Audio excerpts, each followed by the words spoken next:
देखिए, विश्व फेफड़े कैंसर दिवस पर मैं बताना चाहता हूँ कि भारत में अभी तक जो कैंसर के मरीज देखे गए हैं, उसमें सबसे ज़्यादा वृद्धि फेफड़े के कैंसर में देखी गई है। लगभग 100 में से 80% फेफड़े के कैंसर के मरीज पुरुष होते हैं और 20% महिलाएं होती हैं। यानी ये मिथक है कि केवल धूम्रपान करने वालों को ही कैंसर, फेफड़े का कैंसर होगा। कई अन्य कारण, जैसे में सबसे महत्वपूर्ण कारण है पर्यावरण प्रदूषण, वो भी कैंसर का कारण है और उसी के कारण महिलाओं में कैंसर की संख्या ज्यादा बढ़ती जा रही है। हमारे अस्पताल में लगभग जितने भी मरीज आते हैं उसमें से 80% मरीज हमेशा एडवांस स्टेज में आते हैं।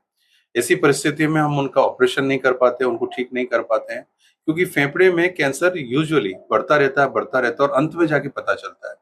पिछले कुछ दशकों में ये पाया कि फेफड़े का कैंसर जो पहले 60 या 70 वर्ष की में हुआ करता था, अब 40 और 30 वर्ष की उम्र में भी कैंसर हो रहा है।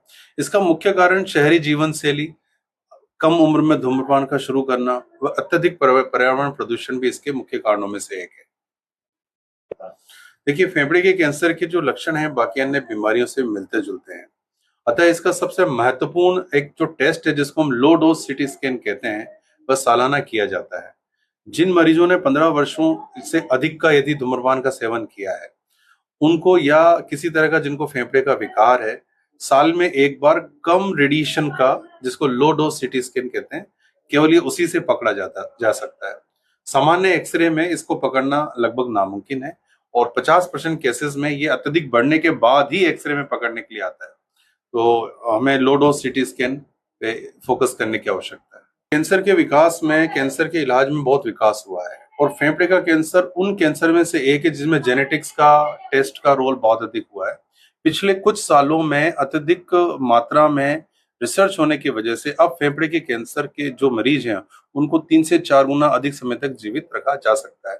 फेफड़े का कैंसर ही वो कैंसर है जिसका संपूर्ण इलाज पिछले कुछ दशक में बदल चुका है और अब केवल इलाज टारगेटेड या जेनेटिक ट्रीटमेंट के हिसाब से मॉलिक्यूलर टारगेटेड थेरेपी द्वारा किया जाता है।